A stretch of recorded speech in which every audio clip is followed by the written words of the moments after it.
Assalamualaikum warahmatullahi wabarakatuh. Pada kesempatan kali ini saya akan mereview satu materi yaitu gerak harmonik sederhana. Gerak harmonik sederhana.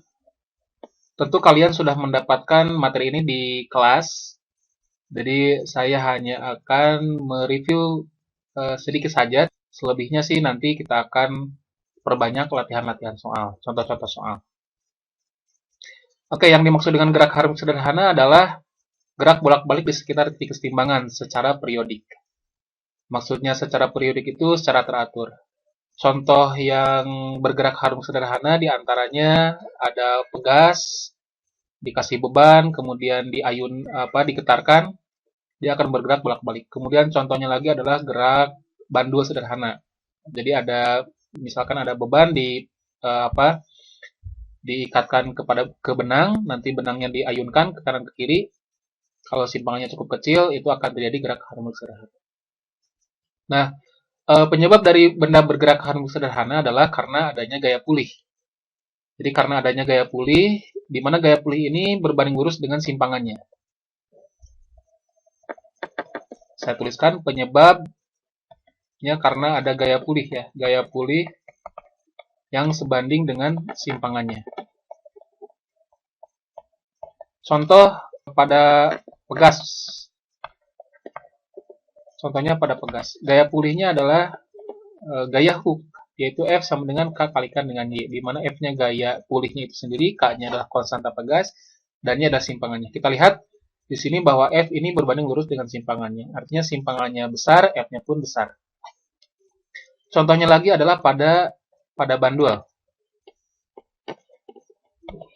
Gaya pulihnya adalah F sama dengan mg sin theta.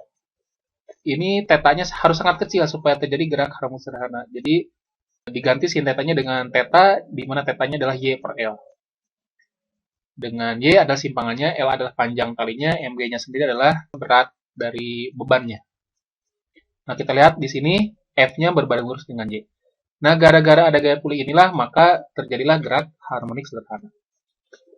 Kemudian, setelah dia bergerak harmonik sederhana, maka pertanyaan berikutnya adalah, kita ingin mengetahui berapa sih simpangannya untuk setiap saat. Artinya kita perlu satu persamaan simpangan sebagai fungsi waktu. Kemudian berikutnya lagi setelah simpangan adalah kecepatannya berapa, kecepatan bergetarnya. Lalu kecepatan di titik tertentu berapa, atau kecepatan di detik sekian itu berapa juga gitu. Artinya selain simpangan kita pun memerlukan persamaan kecepatan. Selanjutnya soal kecepatan tentu ada percepatannya. Bagaimana percepatan dari GHS ini? Apakah konstan, apakah berubah, atau bagaimana? Lalu yang berikutnya, kalau benda bergerak, dia pasti punya energi. Nah, kita bahas selanjutnya adalah kita review energi dari GHS ini. Lalu biasanya sih setelah membahas energi itu baru ke contoh kasus gitu ya. Contoh kasusnya minimal 2, pegas dan bandul sederhana. Oke, kita mulai persamaan simpangannya seperti apa. Persamaan simpangan GHS. Nah, persamaan simpangan GHS ini dia memenuhi persamaan Y sama dengan A sinus omega T plus theta 0 gitu ya. Atau dia persamaan simpangannya sinusoidal. Sebetulnya boleh juga bukan sinus, bisa juga pakai cos ya, bergantung nanti kasus soalnya sebetulnya, atau yang menentukan adalah sudut fase awalnya. Oke, kita kasih keterangan. Y ini adalah simpangannya, lalu A ini adalah amplitudo. Amplitudo itu simpangan terjauh, simpangan maksimum gitu ya. Lalu omega ini adalah frekuensi sudut, atau omega sama dengan 2πf. Ini kalian sudah peroleh persamaan ini sebelumnya ya di gerak melingkar, atau bisa juga diganti dengan 2π per T gitu ya. 2πf, F-nya frekuensi, 2π per T, T-nya adalah periode. Lalu T-nya sendiri adalah waktu, dan theta 0 adalah sudut fase awal ya. Yang dimaksud dengan sudut fase awal adalah ketika awal bergerak dia sudah berada di sudut berapa derajat gitu. Contoh kalau misalkan kita ambil awal bergeraknya di titik kesetimbangan, maka sudut fase awalnya itu 0 derajat. Kalau kita ambil di titik terjauh, maka theta 0-nya itu 90 derajat gitu ya. Bergantung di mana mulainya. Dan itu pun bergantung terhadap mau pakai mana, sinus atau kosinus. Yang biasa di kelas, yang saya tahu pakai sinus. Jadi Y sama dengan A sin omega T plus theta 0. Nah, yang di dalam sinus, omega T plus theta 0 itu sering disebut itu dengan sudut fase. Jadi omega T plus theta 0 itu adalah sudut fase. Theta 0-nya sendiri tadi sudut fase awal. Nah, kemudian kalau theta ini kita bagi dengan 2pi, dibagi dengan 2pi, ini namanya fase. Jadi nanti bisa saja ditanyakan ada sudut fase, ada fase. Gitu ya. Ada sudut fase, ada fase. Oke, kita lihat contoh soalnya. Oke, ini dia contoh soalnya. Sebuah partikel bergerak harmonik dengan persamaan simpangan Y sama dengan 2 sin 20 pi T plus pi per 3. Dengan Y dalam cm dan T dalam detik. Tentukanlah amplitudonya, B frekuensi, C perioda, D sudut fase awal. Oke, kita ingat lagi persamaan simpangannya. Persamaan simpangan GHS itu adalah Y sama dengan A sinus omega T plus theta 0 gitu ya. Nah, selanjutnya setelah dituliskan persamaan umum untuk simpangannya, kita bandingkan dengan persamaan yang diketahui di soal. Lalu kita bandingkan. Nah, kita bandingkan saja, ini gampang ya.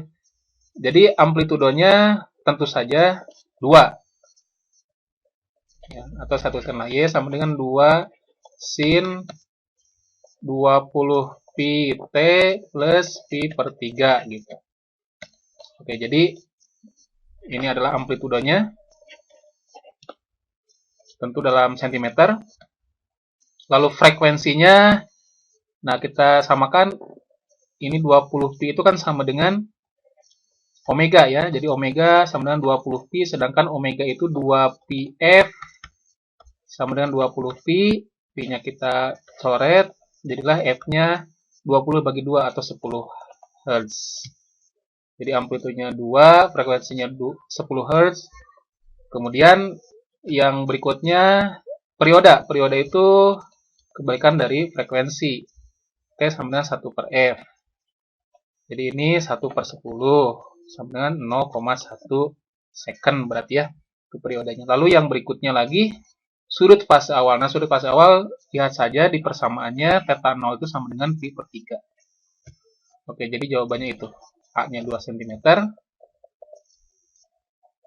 frekuensinya 10 Hz, periodenya 0,1 second, sudut fase awalnya pi per 3 radian. Oke, kita lanjutkan ke persamaan kecepatan.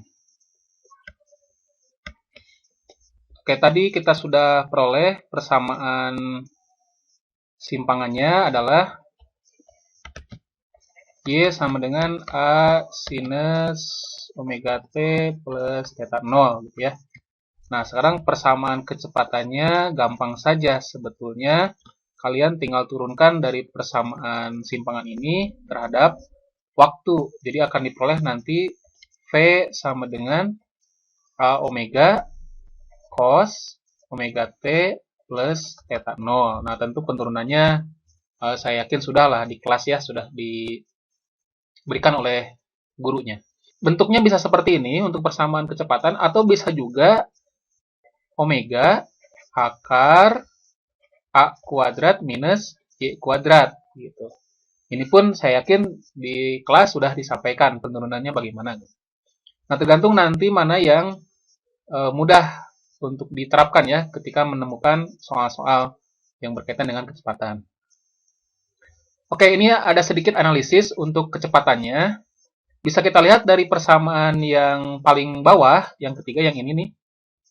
Jadi ternyata kecepatan itu dia dipengaruhi oleh simpangannya. Artinya kalau simpangannya berubah-ubah, maka kecepatannya pun berubah-ubah. Kita ambil yang ekstrim saja. Misalkan simpangannya yang ekstrim itu ya 0 dan maksimum lah gitu ya, atau amplitudo. Ini apa yang terjadi dengan kecepatannya.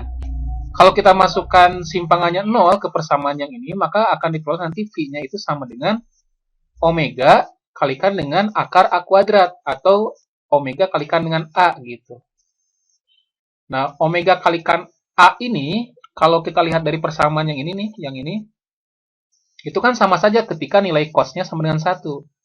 Sedangkan cos nilai sama dengan 1 itu adalah nilai cos yang maksimum. Maka dengan kata lain bahwa nilai dari kecepatan omega A ini adalah nilai dari kecepatan maksimumnya. Ini kecepatan maksimumnya. Oleh karena itu, maka kecepatan akan maksimum ketika Y-nya sama dengan 0. Atau dengan kata lain, ketika simpangannya sama dengan 0. Gitu ya. Sekarang kita ambil lagi yang kedua, Y sama dengan A. Kalau Y-nya sama dengan A atau simpangannya maksimum di amplitudonya, maka ini kalau kita masukkan ke persamaan yang ketiga ini, yang ini, Y-nya sama dengan A kuadrat. Ini tentu A kuadrat kurangi A kuadrat ya 0. Jadi V-nya pasti sama dengan 0. Kalau V sama dengan 0, ini artinya kecepatannya minimum. Maka bisa kita simpulkan, kecepatan itu akan minimum ketika nilai simpangannya maksimum. Oke gitu ya. Oke, kita lihat contoh. Oke, ini contoh soalnya. Sebuah partikel bergerak harmonik dengan persamaan simpangan Y sama dengan 2 sin 20 pt plus pi per 3 dengan Y dalam cm dan T dalam detik.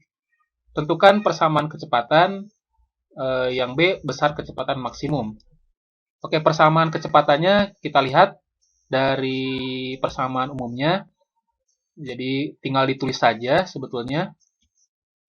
Jadi persamaan kecepatannya berarti V sama dengan A omega, A-nya 2, omeganya 20 pi gitu ya.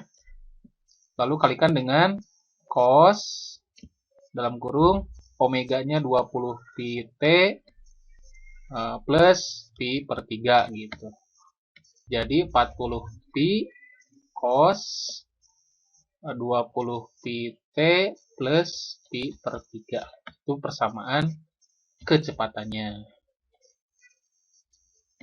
Oke, sekarang yang B. Yang B, berapakah besar kecepatan maksimum? Besar kecepatan maksimumnya adalah A kalikan omega saja. A kalikan omega, A-nya 2, omeganya 20 pi. Ya sudah, ini berarti V sama dengan 40 pi. Oke, satuannya apa? Satuannya ngikutin satuan awalnya ya.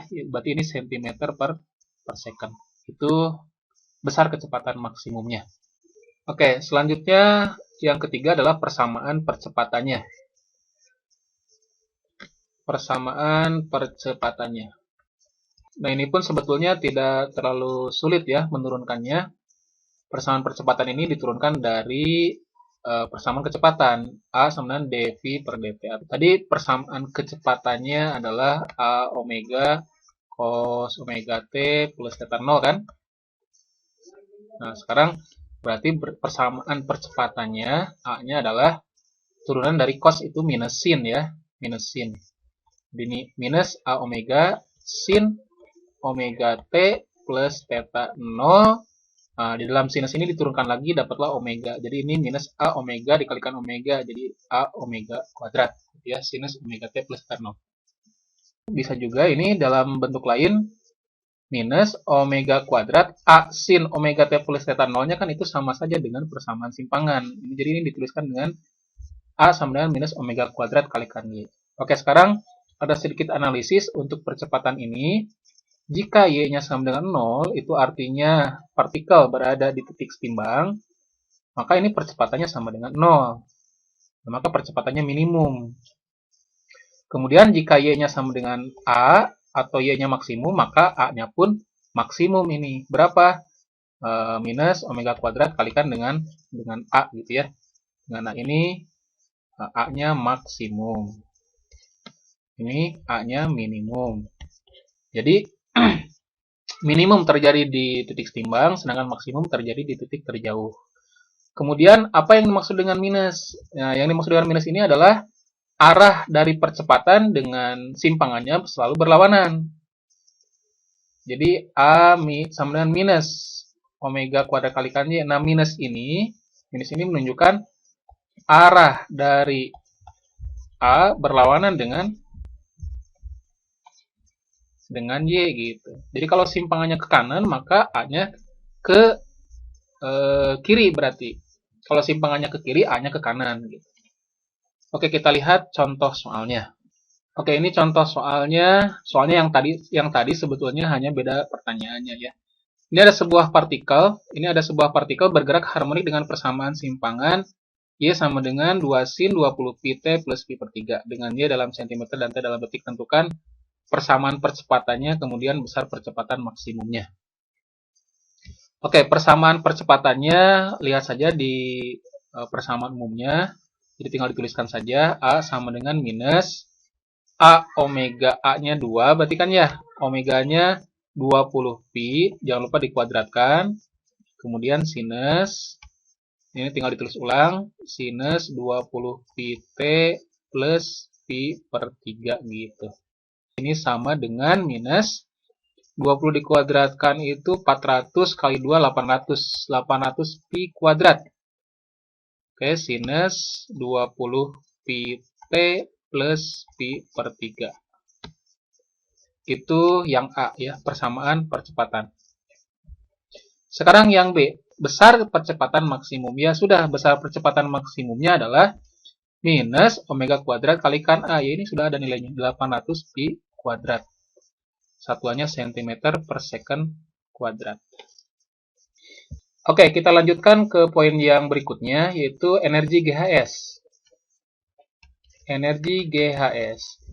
Nah, energi yang muncul pada GHS tentu adalah energi mekanik, karena ini kaitannya dengan perubahan posisi dan gerak ya.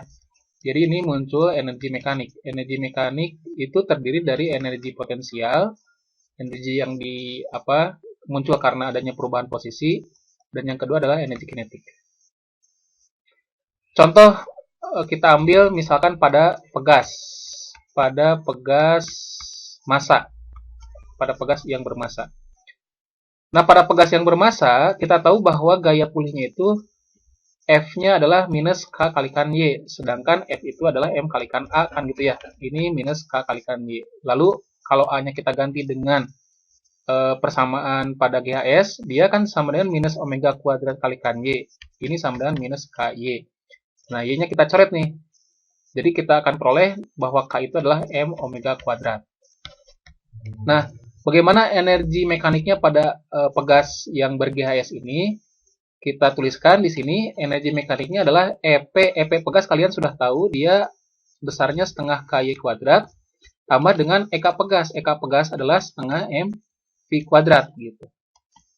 Nah, kemudian ini kita lanjutkan, setengah M, V-nya masih ingat ya, tadi omega akar dari A kuadrat minus Y kuadrat. Jangan lupa dikuadratin. Nah, ini V-nya nih. Nah, lalu kita lanjutkan lagi, ini jadi setengah M omega kuadrat, akarnya hilang karena dikuadratkan, jadilah A kuadrat minus Y kuadrat gitu. Nah, sedangkan M omega kuadrat kan sama dengan K ini kan, sama dengan K, sehingga ini bisa dituliskan setengah KY kuadrat tambah dengan setengah KA kuadrat minus setengah KY kuadrat. Nah, kita lihat di sini ada plus setengah KY kuadrat, ada minus setengah KY kuadrat. Ini jadi bisa kita coretkan gitu ya. Maka, jadilah energi mekaniknya adalah setengah KA kuadrat. Nah, gitu. Oke, kita lihat di sini, energi mekanik itu setengah KA kuadrat. Sedangkan K itu ada kan konstan tadi ya. Pada GHS itu tidak berubah. Kemudian A-nya pun dia tidak berubah juga. Artinya energi mekanik itu tidak berubah. Meskipun posisi partikelnya berubah-ubah. Maka bisa kita tuliskan energi mekaniknya tetap. Gitu. Lalu kalau kita review lagi, energi potensial kan setengah KY kuadrat tuh. Maka setengah KY kuadrat itu artinya benar energi potensial itu bergantung kepada simpangannya. Maka ini berubah gitu. Berubah. Lalu gimana dengan EK-nya? Ya EK-nya juga berubah juga gitu ya. Dia setengah K A kuadrat minus Y kuadrat. Ini pun berubah juga, tergantung posisinya gitu. Oke, akan kita analisis nih. Misalkan pada pegas tadi ya. Oke, kita analisis energi mekanik, energi potensial, dan energi kinetik untuk pegas massa. Misalkan ini ada pegas bermassa kemudian digerakkan sehingga ber-GHS, lalu kita potret benda yang ber-GHS-nya, kita potret di A gitu ya. Di A ini maksudnya di Y sama dengan 0. Kemudian di B ini sama dengan Y maksimum atau amplitudonya. Lalu di C pun sama ini, Y-nya sama dengan amplitudonya atau maksimumnya. Bagaimana dengan energi potensialnya, energi kinetik, energi mekaniknya? Nah, ini saya tuliskan kembali di sini, energi potensial itu setengah KY kuadrat, EK setengah KA kuadrat minus Y kuadrat, lalu energi mekaniknya setengah KA kuadrat. Kita mulai di titik A. Nah, di titik A, energi potensialnya tentu sama dengan 0. Kenapa? Karena Y-nya sama dengan 0. Lalu bagaimana dengan energi kinetiknya? Energi kinetiknya ya sama dengan setengah KA kuadrat. Kenapa? Karena Y-nya sama dengan 0. Lalu bagaimana dengan energi mekaniknya? Ya, energi mekaniknya adalah EP plus EK. Jadi ini sama dengan setengah KA kuadrat. Lalu bagaimana di titik B? Di titik B, EP-nya pasti ini sama dengan setengah KA kuadrat. Kenapa? Tinggal ganti saja Y-nya dengan A gitu ya. Lalu bagaimana dengan EK-nya? Ya, EK-nya sama dengan 0. Kenapa? Karena Y-nya sama dengan A. Sehingga kalau dimasukkan ke persamaan ini, ya sama dengan 0. Lalu bagaimana dengan energi mekaniknya? Energi mekaniknya tinggal dijumlahkan saja. Ini sama dengan setengah KA kuadrat. Nah, kita lihat energi mekaniknya tidak berubah. Ya, di titik A dengan di titik B nilainya sama, setengah KA kuadrat. Kemudian di titik C gimana? Di titik C, ya nilainya ini pasti sama dengan di titik D. Karena Y-nya sama dengan amplitudonya, EK-nya sama dengan 0, Y energi mekaniknya sama dengan setengah KA kuadrat. Ini sama dengan di titik B. Oke, gitu ya. Kemudian kita lihat contoh-contoh soalnya yang berkaitan dengan energi. Contoh yang pertama, sebuah pegas bergetar harmonik dengan amplitudo 2 cm. Saat energi kinetiknya 2 kali energi potensialnya, maka simpangannya adalah berapa sentimeter? Oke, di sini disebutkan energi kinetiknya 2 kali energi potensial. Jadi EK sama dengan 2 EP. Lalu EK-nya sendiri kita tahu dia adalah setengah K A kuadrat minus Y kuadrat. Ini sama dengan 2, EP-nya adalah setengah K Y kuadrat. Oke, kita lihat kanan kiri, di sana ada setengah K, di kiri ada setengah K, bisa kita coret ya. Jadi ini A kuadrat minus Y kuadrat sama dengan 2Y kuadrat. Atau 3Y kuadrat sama dengan A kuadrat. Oke, ini kita masukkan A-nya itu 2 cm, berarti dikuadratkan jadi 4 gitu ya. Jadi Y-nya sama dengan 4/3. Itu Y kuadratnya. Y-nya jadi akar 4, 2 dibagi dengan akar 3. Oke, berapa ini? Ini sama saja dengan 2 kali akar 3/3 gitu ya. 2 kali akar 3 itu sekitar 1,7 dibagi 3. Nah, berapa nih? 2 kali 1,7, 2 kali 7 aja udah 14. 1 ke atas ini jadi 3,4 ya. Bagi dengan 3. Nah, ini dapatlah 1,4 bagi 3 itu 1,3 gitu ya. 1,13 cm. Nah, ini yang C. Itu jawabannya. Oke, contoh soal berikutnya. Sebuah benda dengan massa 5 gram digetarkan menurut persamaan simpangan Y sama dengan 4 kali 10 - 2 sinus 100 T, dengan Y dalam meter dan T dalam second. Energi total benda itu adalah berapa joule? Oke, energi total benda yang dimaksud tentu saja energi mekanik. Energi mekanik sama dengan setengah K A kuadrat. Kita ubah K-nya dengan M omega kuadrat. Ya. Kenapa? Karena di soal tidak disebutkan nilai K. Yang ada adalah massa dan frekuensi sudut. Oke, kemudian pastikan bahwa satuannya sudah sesuai. Kita lihat satuan di optionnya dalam joule, artinya dalam sistem internasional. Maka besaran-besaran yang diketahui di soal harus dalam sistem internasional satuannya. Nah, massa kita ubah dulu menjadi kilogram. Jadi ini 5 kali 10 minus 3 kilogram. Kemudian Y dalam meter, T dalam second, oke sudah sesuai. Nah, selanjutnya tinggal masukkan ke dalam rumus angka-angkanya. Energi mekanik sama dengan setengah massanya 5 kali 10 pangkat minus 3. Omeganya lihat di persamaan simpangannya 100 ya. Kuadratkan, kemudian A-nya amplitudenya adalah 4 kali 10 pangkat minus 2. Jangan lupa dikuadratkan. Oke, ini jadi 5 per 2.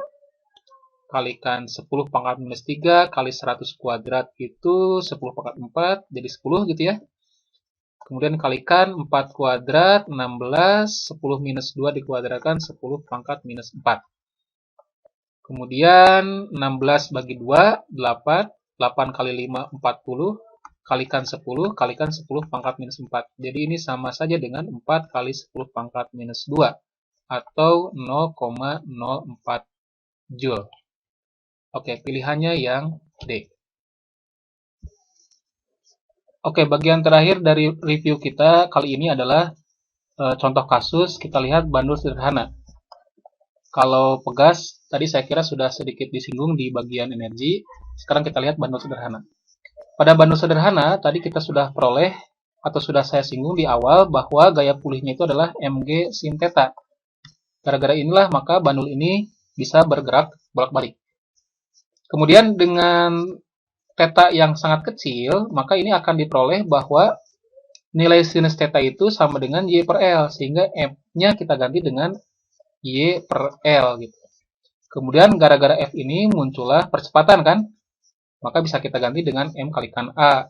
Ini sama dengan mg Y per L gitu. Kemudian kalau kita lihat kanan kiri, M-nya kita coret, lalu A-nya itu sama saja dengan omega kuadrat kalikan Y kan gitu ya. Ini sama dengan G Y per L. Ini minusnya saya hilangkan ya, karena kanan kirinya ini pasti minus. Itu maksudnya tadi arah percepatannya berlawanan dengan arah simpangannya. Begitupun gayanya juga sama, gaya pulihnya berlawanan dengan arah simpangannya. Maka minusnya saya hilangkan. Lalu Y-nya ini kita lihat bisa dicoret kan? Dapatlah omega kuadrat sama dengan G per L gitu. Nah, sedangkan omega itu kan 2 pi per T. Ini jangan lupa dikuadratin. Ini sama dengan G per L. 2 pi per T sama dengan G per L akar gitu ya. Ini bisa juga dikali silang. Jadilah T-nya sama dengan 2 pi akar L per G. Itu perioda dari bandul sederhana. Perhatikan di sini bahwa persamaan periode itu hanya dipengaruhi oleh L dan G. Artinya tidak dipengaruhi oleh massa bandulnya. Meskipun bandulnya masanya diperbesar, maka periodenya tidak berpengaruh. Yang berpengaruh adalah panjang tali dan percepatan gravitasi. Oke, kemudian bagaimana dengan frekuensinya? Nah, frekuensinya gampang saja. Frekuensi itu kebalikan dari perioda 1 per T. Maka ini tinggal dibalikin saja. Jadilah 1 per 2 pi akar dari G per L. Itulah frekuensi dari bandul sederhana. Oke, kita lihat contoh soalnya. Sebuah bandul sederhana dengan panjang L dan massa M memiliki frekuensi F. Supaya frekuensinya menjadi 2F, dapat dilakukan cara berikut. Oke, kita tuliskan persamaan frekuensi untuk bandul sederhana, yaitu F sama dengan 1 per 2 pi akar G per L gitu ya. Nah, kita lihat di option itu tidak menyinggung-nyinggung G, artinya dianggap G-nya tetap. Kemudian yang kedua, dari persamaan ini tidak ada massa, sehingga massa itu tidak berpengaruh terhadap frekuensi. Maka pilihan yang E ini sudah gugur ini. Sekarang kita lihat hubungannya antara F dengan L. Nah, bisa kita lihat bahwa F itu berbanding terbalik dengan akar L gitu ya. Jadi saya tuliskan begini. Sehingga kalau saya bandingkan F2 dengan F1, maksudnya F kondisi 2 dengan F kondisi 1, ini sama saja dengan ini L1, yang di bawah adalah L2 gitu. Nah, F2-nya di soal disebutkan ingin jadi 2F, sedangkan F1-nya ya F saja gitu kan ya. Lalu L1-nya ya L besar. Nah, ini yang ditanya adalah berapakah L2-nya gitu. Harus dijadikan berapa? Oke, F-nya ini kita coret, jadilah 2 sama dengan akar dari L per L2. Nah, supaya hilang akarnya dikuadratkan, ini jadi 4, ini L besar, ini L2. Jadilah panjang 2-nya adalah L per 4. Opsinya yang D.